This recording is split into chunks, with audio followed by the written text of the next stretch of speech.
الحمد لله نحمده ونستعينه ونستغفره ونعوذ بالله من شرور أنفسنا ومن سيئات أعمالنا من يهده الله فلا مضل له ومن يضلل فلا هادي له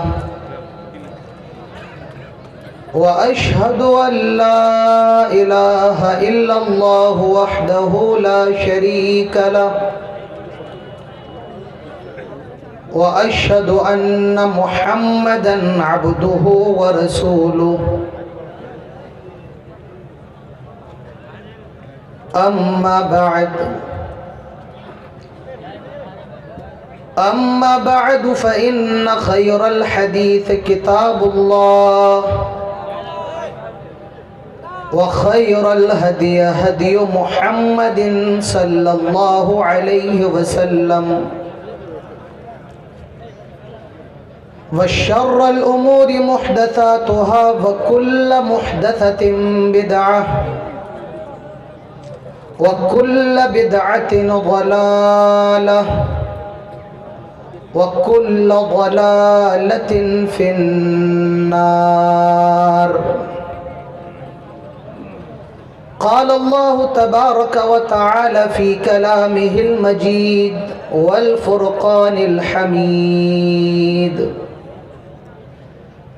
أعوذ بالله من الشيطان الرجيم. بسم الله الرحمن الرحيم.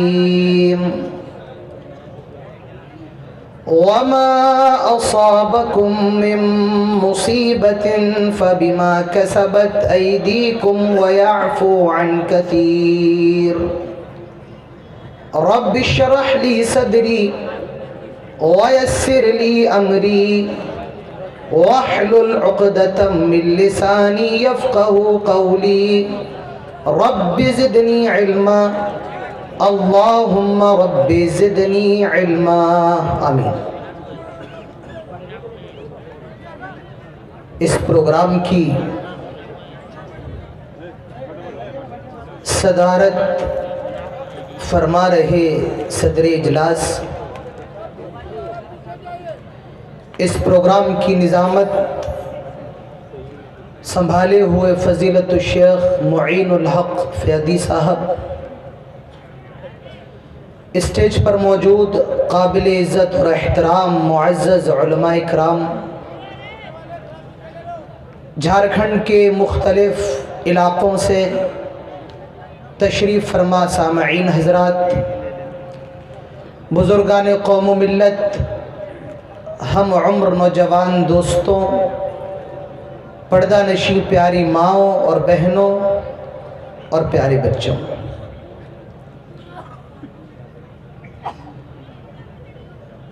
سب سے پہلے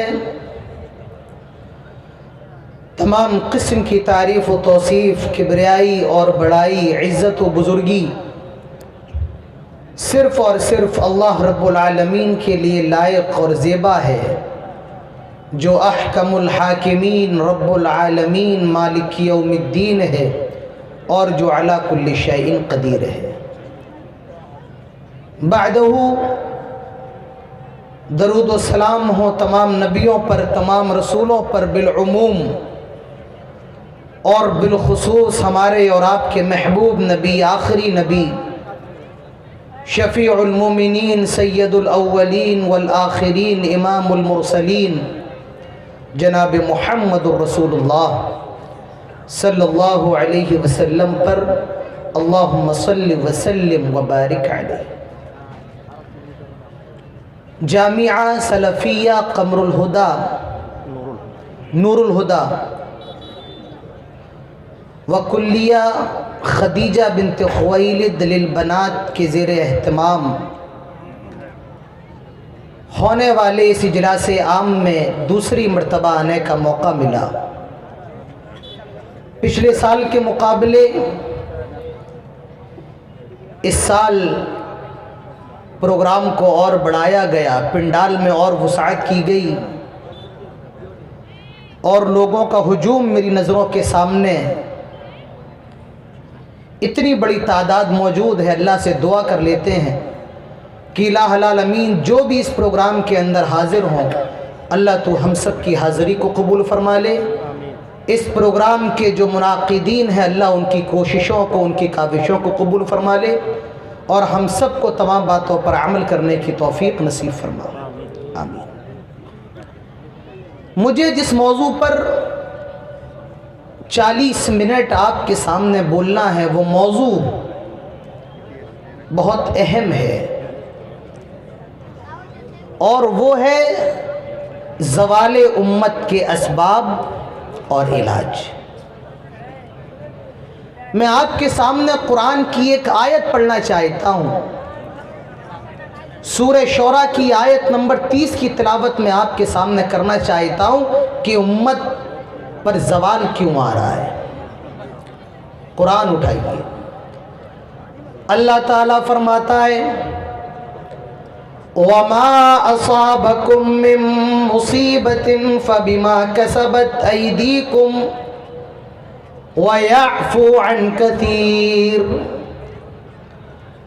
تم پر جو بھی مصیبتیں آتی ہیں، تم پر جو بھی پریشانیاں آتی ہیں، بِمَا كَسَبَتْ أَيْدِيكُمْ، یہ تمہارے ہاتھوں کی کمائی ہوتی ہے، یہ تمہارے گناہوں کا نتیجہ ہوتا ہے، یہ تمہارے پاپوں کا نتیجہ ہوتا ہے۔ وَيَعْفُو عَن كَثِيرٍ، اور یہ بھی یاد رکھو کہ ہر گناہ پر اللہ تعالیٰ تمہاری پکڑ نہیں فرماتا ہے، بہت سے گناہوں کو اللہ تعالیٰ معاف فرما دیتا ہے۔ اللہ تعالیٰ سورہ روم میں فرماتا ہے ظَهَرَ الْفَسَادُ فِي الْبَرِّ وَالْبَحْرِ بِمَا كَسَبَتْ أَيْدِي النَّاسِ۔ آئے لوگوں، اس خشکی کے اوپر اور تری کے اوپر تمہیں جو فساد نظر آ رہا ہے، تمہیں جو بگاڑ نظر آ رہا ہے، بما کسبت ایدی الناس، یہ انسانوں کے اپنے ہاتھوں کی کمائی ہوتی ہے۔ میرے بھائیوں، ہم اور آپ قرآن کی ان دونوں آیتوں کو اپنی نظروں کے سامنے رکھیں اور اس سوال کا جواب تلاش کرنے کی کوشش کریں کہ آج ہم پریشان کیوں ہیں، آج امت مسلمہ پر ظلم و ستم کے پہاڑ کیوں توڑے جا رہے ہیں، آج ہمارے اوپر ظلم و ستم کیوں کیا جا رہا ہے۔ حجاج ابن یوسف کو کون نہیں جانتا ہے، اپنے وقت کا بہت بڑا ظالم اور جابر بادشاہ ہے۔ لوگ آئے اور حسن بصری سے حجاج ابن یوسف کی شکایت کرنے لگے۔ حسن بصری اپنے وقت کے بہت بڑے امام ہیں۔ حسن بصری سے حجاج بن یوسف کی شکایت کرنے لگے۔ میرے بھائیوں، حسن بصری نے اس موقع پر کیا جواب دیا تھا، اپنے کانوں کو کھول کر کے سنو۔ حسن بصری نے کہا تھا اے حجاج ابن یوسف کی شکایت لے کر کے آنے والوں، اے حجاج ابن یوسف کو برا بھلا کہنے والوں، سن لو، ما ان الحجاج عذاب اللہ، حجاج جو ہے یہ اللہ تعالیٰ کا عذاب ہے۔ ما جاء الحجاج الا بذنوبنا، حجاج ہمارے گناہوں کی وجہ سے ہم پر مسلط کیا گیا ہے۔ معلوم یہ چلا جب مسلمان گنہگار ہو جائیں، جب مسلمان پاپ کے دلدل میں پھنس جائیں، جب مسلمان بددین ہو جائیں، بدکار ہو جائیں، اللہ تعالیٰ ان کو ذلیل بھی کرتا ہے، اور اللہ تعالیٰ ظالم اور جابر بادشاہ کو ان کے اوپر مسلط فرما دیتا ہے۔ میرے بھائیوں، آج ہم ذلیل کیوں ہیں، آج امت مسلمہ پریشان کیوں ہے، میں اس کا چند اسباب آپ کے سامنے رکھنے کی کوشش کروں گا۔ اسباب بہت زیادہ ہیں لیکن وقت زیادہ نہیں ہے، جتنا وقت ہے اور جتنے اسباب ہو سکتے ہیں میں رکھنے کی کوشش کروں گا، اور ان اسباب کا الٹا اس کا علاج ہوگا۔ آج امت مسلمہ پریشان کیوں ہے، اس کی سب سے پہلی وجہ، سب سے پہلا سبب یہ ہے کہ آج ہم شرک کے دلدل میں پھنسے ہوئے ہیں۔ آج عقیدے کے معاملے میں ہم اور آپ بہت کمزور ہیں۔ آج دنیا کے اندر اتنے مسلمان ہیں، 90% مسلمان، یہ حقیقت میں آپ کو بتا رہا ہوں، 90% مسلمان ایسے ہیں میرے بھائیوں جو شرک میں مبتلا ہے۔ آج عقیدے کا بگاڑ ہمارے سماج کا سب سے بڑا بگاڑ ہے۔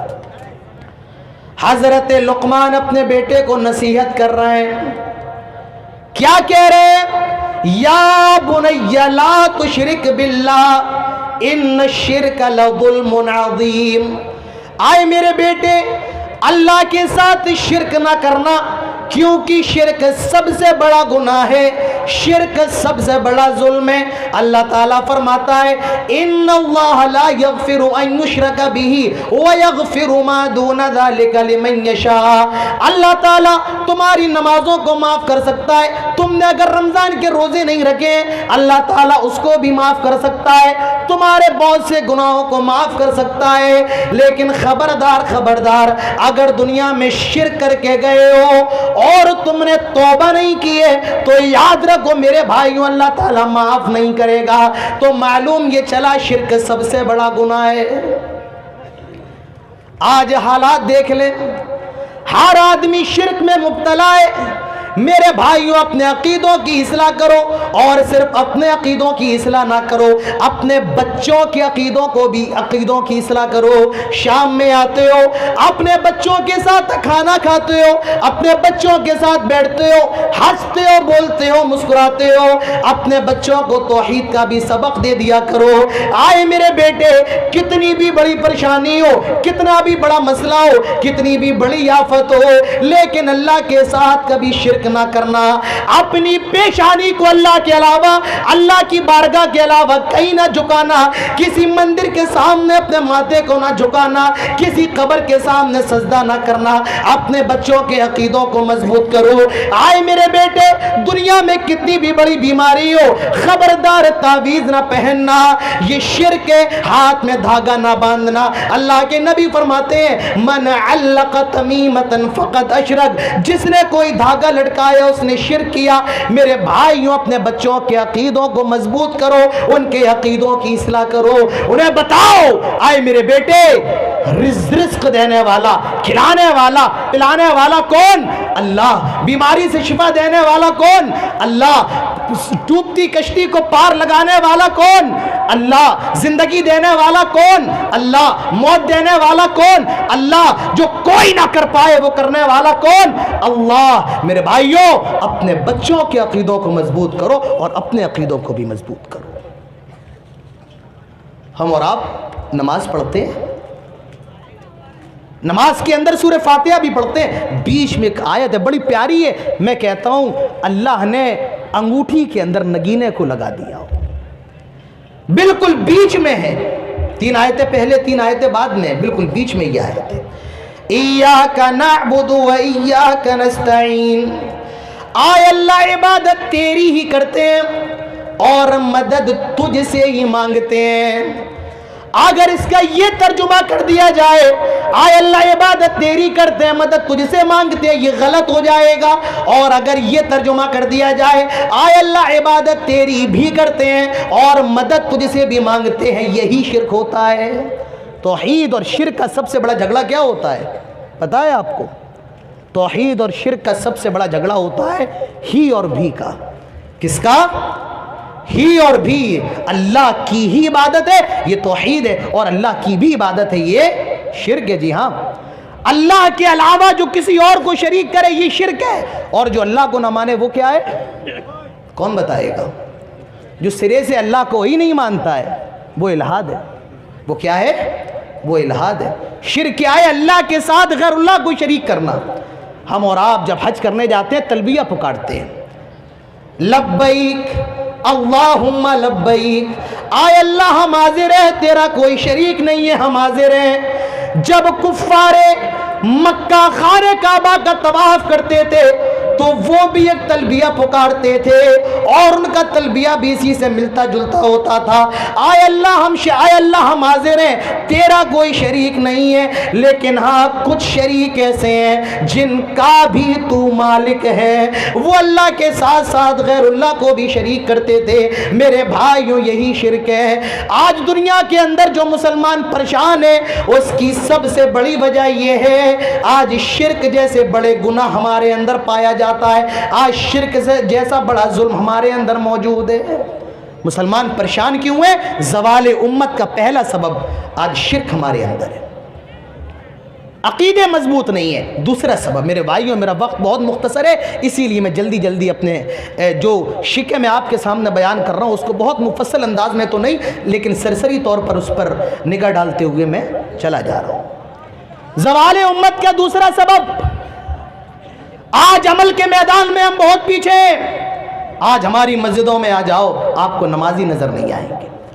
ہاں آپ ہم سے بات تو کروا لیں، ہم لل مٹیا کے چوک پر بیٹھ کر بات کریں، سعودی عرب کا بادشاہ یہ کر رہا ہے اور ترکی کا صدر یہ کر رہا ہے، اس میں تو ہم بڑے آگے ہیں، باتیں ہم سے کروا لیں، لیکن مسجد میں آئیں تو کوئی آپ دیکھیں مسجد میں آپ کو نمازی نظر نہیں آئیں گے۔ ابھی NRC آ جائے، CA آ جائے، ہم اور آپ خوب چیخیں گے چلائیں گے، ابھی نعرے تکبیر لگائیں گے، اللہ اکبر کہیں گے، لیکن ہماری مسجدوں میں آ جاؤ کوئی اللہ اکبر کہہ کر نیت باندھنے کو تیار نہیں۔ عمل کے معاملے میں ہم بہت پیچھے ہیں۔ قرآن مجید کے اندر چھوٹی صورتوں میں ایک صورت ہے اور اس صورت کا نام ہے سورۃ العصر، جس کے بارے میں امام شافعی کا کہنا ہے اگر پورا قرآن نازل نہ ہوتا اور صرف یہی صورت، کون سی صورت بولو؟ سورۃ العصر۔ کون سی صورت؟ سورۃ العصر نازل ہو گئی ہوتی تو یہ بھی انسانوں کی ہدایت کے لیے کافی تھی۔ کیا کہا جا رہا ہے؟ والعصر، قسم ہے زمانے کی، قسم ہے وقت کی، ان الانسان لفی خسر، سارے انسان بربادی کے اندر، خسارے کے اندر ہیں، الا الذین آمنوا، مگر ہاں جو ایمان لے کر کے آ جائیں، وعملوا الصالحات، اور نیک عمل کرنے لگے، نمازوں کی پابندی کرنے لگے، رمضان کے روزے رکھنے لگے، برائیوں سے بچنے لگے، زکوٰۃ دینے لگے، صدقہ کرنے لگے۔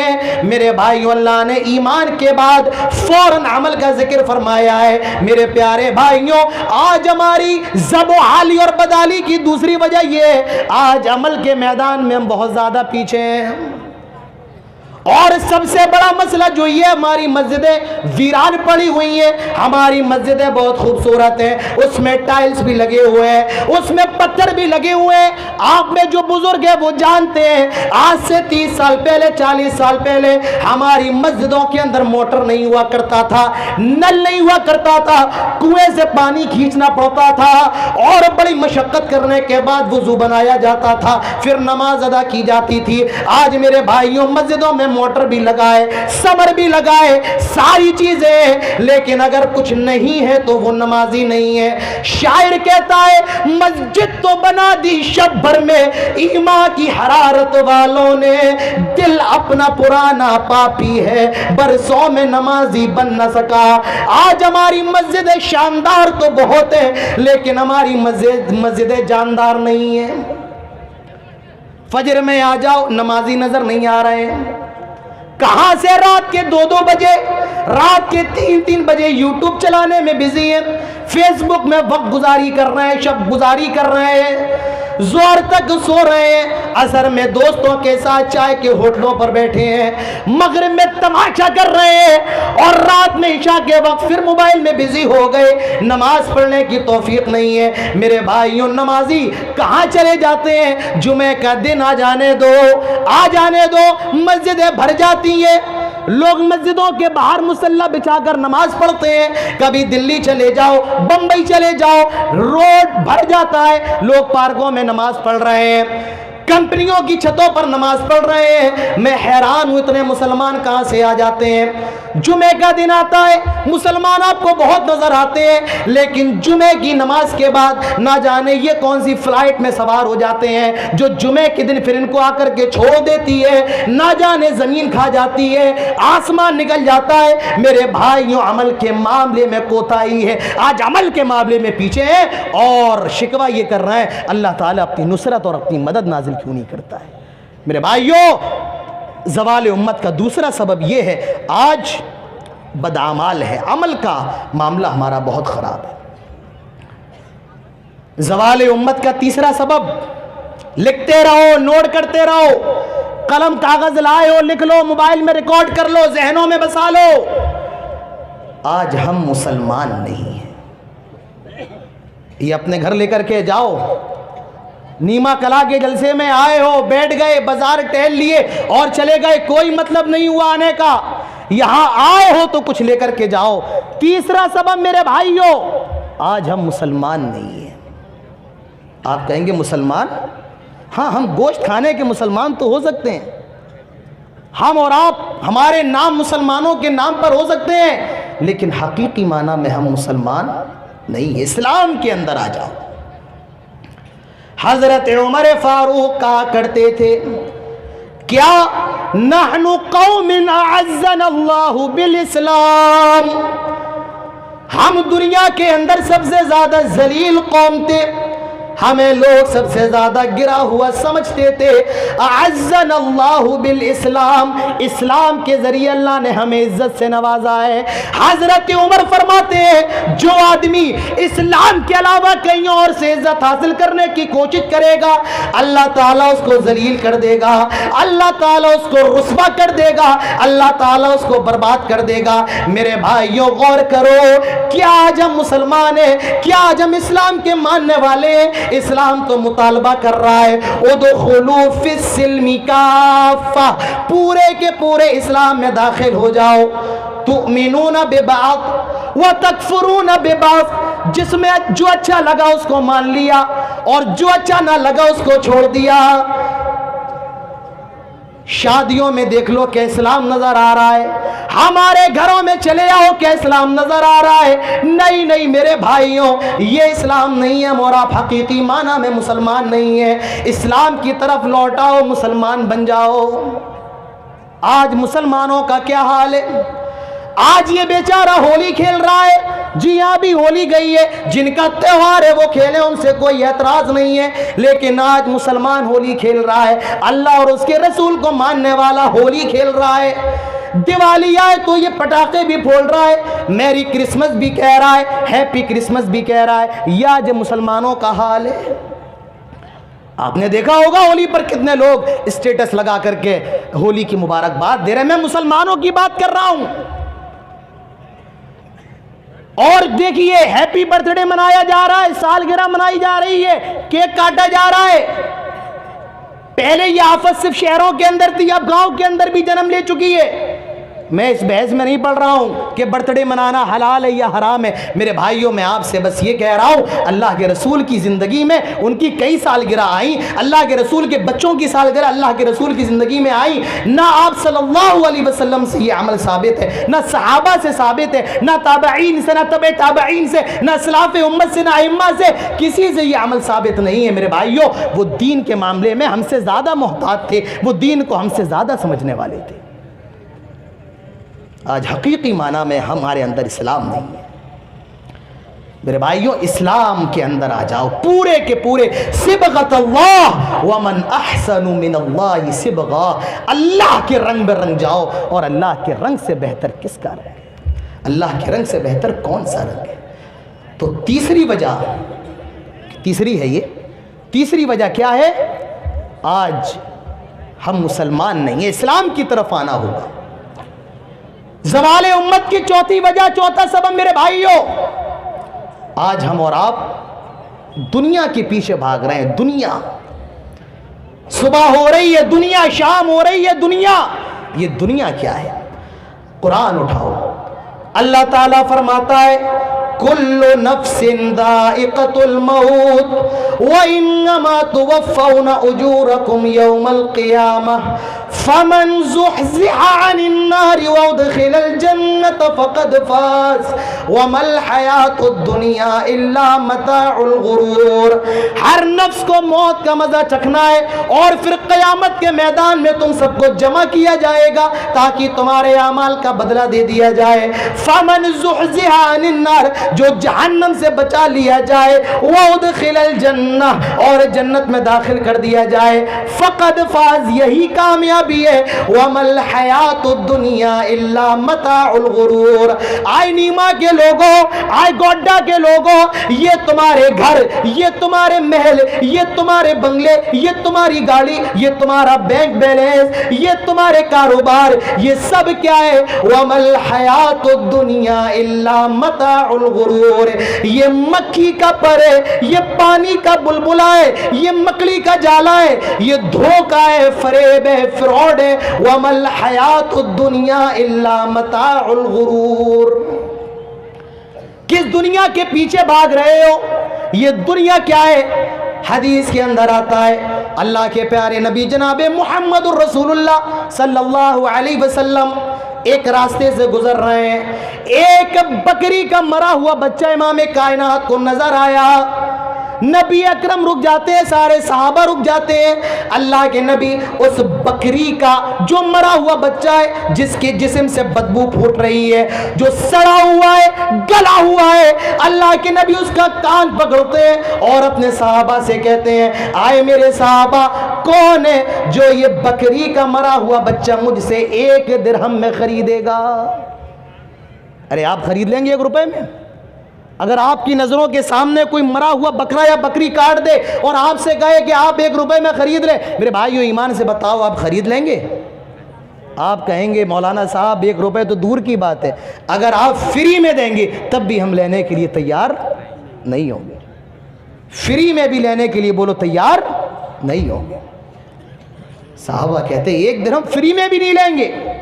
میرے بھائیوں اس وقت امام کائنات کے جو الفاظ تھے یہ اپنے ذہنوں میں بٹھا لو۔ اللہ کے نبی نے اس موقع پر فرمایا تھا آئے میرے صحابہ، یہ جو بکری کا بچہ ہے جو تمہاری نظر میں اتنا زیادہ حقیر اور گرا ہوا ہے، لَلدُّنْيَا أَهْوَنُ عَلَى اللَّهِ مِنْ هَذَا عَلَيْكُمْ، یہ جو دنیا ہے اللہ تعالیٰ کی نظر میں اس بکری کے مرے ہوئے بچے سے بھی زیادہ گئی گزری ہے، اس کی اوقات اللہ کی نظر میں اس بکری کے مرے ہوئے بچے سے بھی زیادہ بیکار ہے۔ میرے بھائیوں اور آپ کس دنیا کے پیچھے بھاگ رہے ہیں؟ کون سی دنیا؟ یہ 4 دن کی چاندنی، یہ 4 دن کی صحت، یہ 4 دن کی مستی، یہ 4 دن کا تماشا، یہ دنیا کیا ہے میرے بھائیوں؟ یہ دنیا دھوکہ ہے۔ اللہ کے نبی نے اس دنیا کو کیسے جیا؟ حدیث کے اندر آتا ہے نام رسول اللہ علی حسیر، اللہ کے نبی کھجور کے پتوں کی بنی ہوئی ایک چٹائی پر لیٹے ہوئے ہیں۔ جب آپ سو کر کے فارغ ہوئے، صحابہ کی نگاہ پڑتی ہے امام کائنات کی پیٹھ میں اس چٹائی کے نشانات موجود ہیں۔ صحابہ کہنے لگے لَوِ اتَّخَذْنَا لَكَ بِطَاءً، آئے اللہ کے نبی آپ اگر اجازت دے ہم آپ کے لیے ایک بستر کا انتظام فرما دیں، آپ کے لیے عمدہ بستر بنوا دیں۔ میرے بھائیوں میرے نبی نے فرمایا تھا مالی وللدنیا انا کراکب استظل تحت الشجرہ راح ثم ترکها، آئے میرے صحابہ میرے لیے اس دنیا میں کیا ہے؟ میں تو ایک مسافر کی طرح ہوں، ایک درخت نظر آیا، آرام کرنے کے لیے اس کے نیچے لیٹ گیا اور پھر چل دیا، اس درخت کو چھوڑ دیا۔ اسی لیے حضرت عبداللہ ابن عمر کہا کرتے تھے اذا امسیت فلا تنتظر الصباح، جب صبح ہو جائے تو شام کا انتظار نہ کرو، واذا اصبحت فلا تنتظر المساء، اور جب صبح ہو جائے تو شام کا انتظار نہ کرو۔ اللہ کے نبی فرماتے ہیں کن فی الدنیا کانک غریب او عابر سبیل، آئے لوگو دنیا میں ایسے رہو جیسے تم انجان ہو یا راستے سے گزر رہے ہو۔ میرے بھائیوں یہ دنیا کیا ہے؟ یہ دنیا دھوکہ ہے، دھوکہ ہے، دھوکہ ہے۔ آج مسلمان جو ذب و حالی کا شکار ہے اس کی دوسری وجہ پیسہ۔ دنیا صبح ہو رہی ہے، دنیا شام ہو رہی ہے، دنیا آنکھیں کھول رہا ہے، دنیا آنکھیں بند کر رہا ہے، دنیا۔ ایک حدیث پڑھتا ہوں اس کے بعد انشاءاللہ بات ختم کرتا ہوں۔ اللہ کے پیارے نبی ارشاد فرماتے ہیں یوشک الامم ان تداع علیکم کما تداع الکلۃ الی قصعتها، ان قریب ایک ایسا زمانہ آئے گا کہ ساری قومیں مسلمانوں تم پر ٹوٹ پڑیں گی، پل پڑیں گی۔ کس طرح؟ کما تداع الکلۃ الی قصعتها، جس طرح بھوکے لوگ دسترخوان کو دیکھ کر کے ٹوٹ پڑتے ہیں۔ میرے بھائیوں آج ہماری اور آپ کی یہی حالت ہے، آج ساری دنیا ہم پر ٹوٹ پڑی ہے۔ صحابہ کہتے ہیں وَمِن قِلَّةٍ نَحْنُ يَوْمَئِذٍ، آئے اللہ کے نبی کیا اس دن ہماری تعداد کم ہوگی؟ اللہ کے نبی فرماتے ہیں بل انتم کثیر، تمہاری تعداد بہت زیادہ ہوگی۔ میرے بھائیوں آج دنیا کے اندر سب سے زیادہ تعداد عیسائیوں کے بعد مسلمانوں کی ہے۔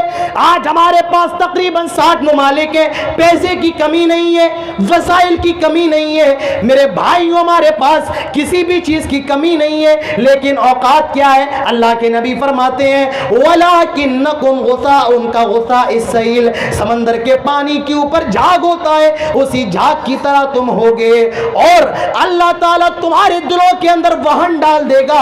وَمَا الْوَهْمُ يَا رسول اللہ، اے اللہ کے نبی یہ وہن کیا ہے، یہ کمزوری کیا ہے؟ فرمایا الوہن حب الدنیا وکراہیت الموت، جب تمہارے اندر دنیا کی محبت اور موت کا یہ وہن کیا ہے؟ دنیا کی محبت ہے اور موت سے نفرت ہے۔ یعنی مسلمانوں جب تمہارے اندر دنیا کی محبت ہوگی اور موت سے تم نفرت کرو گے تو مسلمانوں دنیا کے اندر تمہیں ذلیل کیا جائے گا۔ میرے بھائیوں آج ہم پیسے کے پیچھے بھاگ رہے ہیں، یہ دنیا 4 دن کی ہے میرے بھائیوں، مرنے کے بعد آپ کا پیسہ بھی کام نہ آئے گا۔ وہ دوست جن کے ساتھ آپ چائے کی چسکیاں لیتے ہیں وہ بھی آپ کو قبر میں مٹی دے کر کے آ جائیں گے۔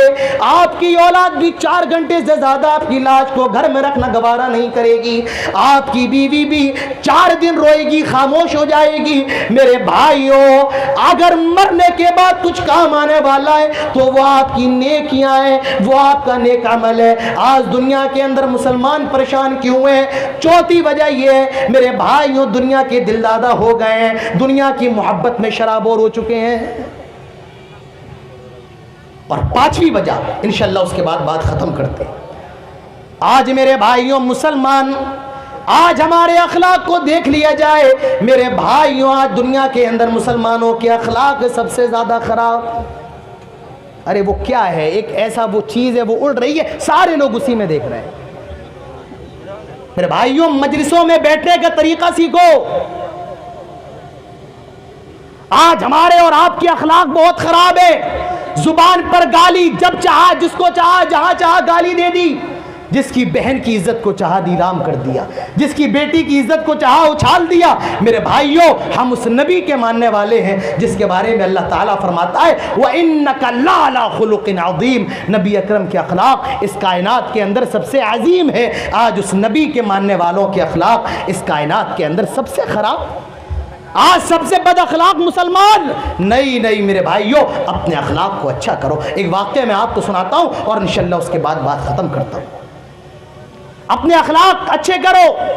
ہمارے اتر پردیش کے اندر ایک جگہ ہے سہارنپور، اس کے اندر ایک گاؤں ہے، اس گاؤں کا نام ہے کاندیلا۔ مولانا علی میاں ندوی اپنی کتاب کے اندر یہ واقعہ لکھتے ہیں کہ کاندیلا کے اندر ایک زمین تھی، ہندو کہتے تھے یہ زمین مسلمانوں کی ہے، اور یہ ہندو کہتے تھے یہ زمین ہندوؤں کی ہے، اور مسلمان کہتے تھے کہ یہ زمین مسلمانوں کی ہے۔ نہ ہندوؤں کے پاس کوئی ثبوت نہ مسلمانوں کے پاس۔ جج بڑا پریشان، انگریزوں کی حکومت تھی، اس نے مسلمانوں کو بلایا اور کہا کیا تمہاری نظروں میں کوئی ایسا شخص ہے جو اس زمین کے بارے میں گواہی دے اور تم اس کی گواہی کو مان لو؟ کہا نہیں ہماری نظروں میں کوئی شخص نہیں ہے۔ ہندوؤں سے پوچھا کیا تمہاری نظروں میں کوئی ایسا ہے جو اس زمین کے بارے میں گواہی دے تم اس کی گواہی مان لو؟ کہا ہاں ایک مسلمان ہیں، بزرگ ہیں اور ہمیں ان پر بڑا بھروسہ ہے، وہ بڑے سچے ہیں اور وہ اس زمین کے بارے میں جو بھی گواہی دیں گے ہم ان کی گواہی کو ماننے کے لیے تیار ہو جائیں گے۔ فیصلے کا دن آیا، جج نے اس مسلم بزرگ کو بلایا، ہندو بھی آ گئے مسلمان بھی آ گئے۔ جج نے کہا بزرگ یہ بتائیں یہ جو زمین ہے جس کے بارے میں ہندو کہتے یہ ہماری ہے، مسلمان کہتے یہ ہماری ہے، یہ بتائیں کہ حقیقت میں یہ زمین کس کی ہے؟ وہ مسلمان بزرگ کہتا ہے جج صاحب حقیقت یہ ہے کہ یہ زمین جس کے بارے میں ہندو اور مسلمان دعویٰ کر رہے ہیں یہ زمین مسلمانوں کی نہیں ہے، یہ زمین ہندوؤں کی ہے، یہ زمین ہندوؤں کی ہے مسلمانوں کی نہیں ہے۔ جج نے ہندوؤں کے حق میں فیصلہ کر دیا۔ ہندو سوچتے ہیں کہ یہ مسلمان تھا، اگر جھوٹ بول دیتا تو اس کا کیا چلا جاتا، زمین تو مسلمانوں کے حق میں آ جاتی، لیکن اس نے سچ کا ساتھ دیا ہے۔ ایسا اثر اس سچائی نے ان کے دلوں پر کیا کہ وہ پورا کاندیلا میرے بھائیوں مسلمان ہو گیا۔ اس عدالت کے اندر مسلمان ہار گئے لیکن اسلام جیت گیا، اس ایک بزرگ کے اخلاق کی وجہ سے۔ میرے بھائیوں اپنے اخلاق اچھے کرو، غیر مسلم آپ سے متاثر ہوگا۔ اللہ تعالی ہم سب کو تمام باتوں پر عمل کرنے کی توفیق نصیب فرمائے۔ میرا جی چاہتا تھا کہ میں اور بولوں، اور کافی شکے اس موضوع کی باقی ہیں لیکن اب وقت مجھے اجازت اجازت نہیں دیتا ہے۔ انشاءاللہ کل آپ کے سامنے اور زیادہ بولا جائے گا۔ اللہ تعالیٰ ہم جتنی بھی باتیں ہوئی ہیں ہم سب کو اس پر عمل کرنے کی توفیق نصیب فرمائے۔ اللہ تعالیٰ ہم سب کی حاضری کو قبول فرمائے، اور جتنے ذمہ داران ہیں اللہ تعالیٰ ان کی کوششوں کو قبول فرمائے۔ آمین۔ اقول قولی ھذا واستغفر اللہ لی ولکم لسائر المسلمین وما توفیقی الا باللہ وما علینا الا البلاغ، وآخر دعوانا الحمد للہ رب العالمین، والسلام علیکم ورحمۃ اللہ وبرکاتہ۔